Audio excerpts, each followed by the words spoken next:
introduce myself. I'm Silvia Casabianca, and I'm going to tell you a little story about me. The first thing that I need to say is that I'm very optimistic.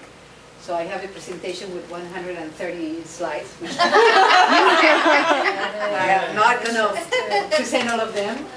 I was very relieved to find that in the presentation this morning, some of those things that I planned to say were already said, so that's a relief.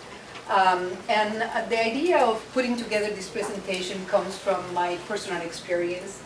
I graduated as a medical doctor when I was very young. I was 21, and I practiced medicine in Colombia for 17 years. Wow. Then I decided that I didn't like the direction in which medicine was going, and I started to work with adolescents, and from that work came my desire to become a psychotherapist. But I didn't want to be any kind of psychotherapy, so I went to Concordia University in Montreal and took a master's degree in art therapy, and came back to Colombia to practice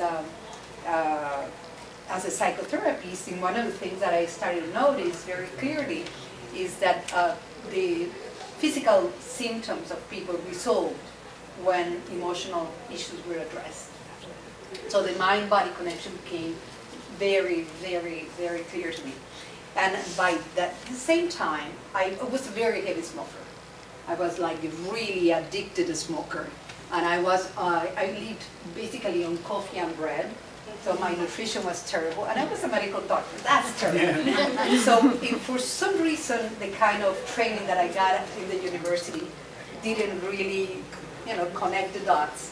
And I wasn't aware that what I was doing to my body was really messing up my body. And at some point I was feeling terribly exhausted, and I had a friend who said, there's this medical doctor who's doing this kind of hands-on healing.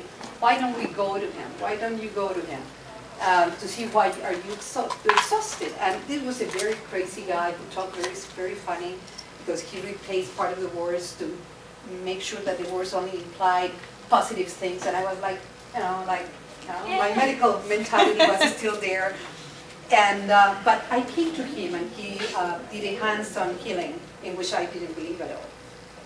It was just a curiosity for me.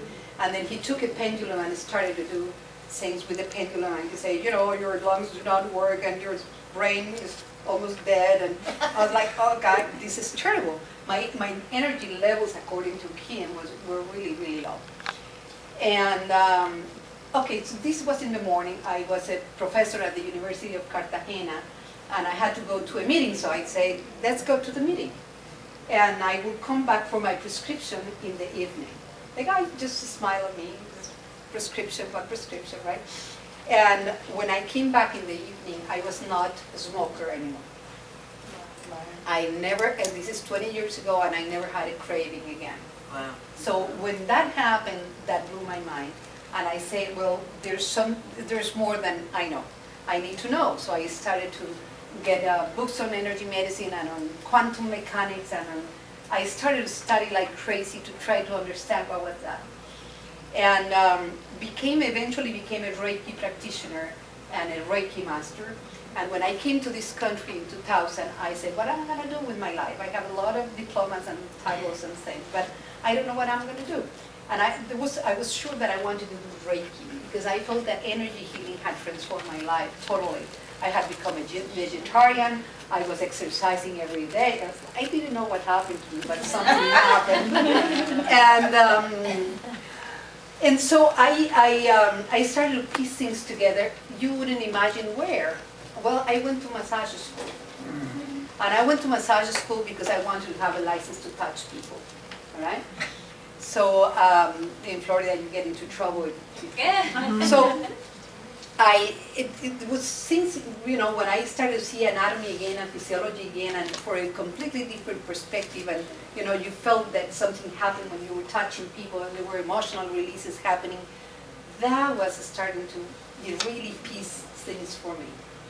And eventually I got my mental health license in Florida, while I could understand the system here. And the more I work on this, the more I see that these things come together. I believe that I have,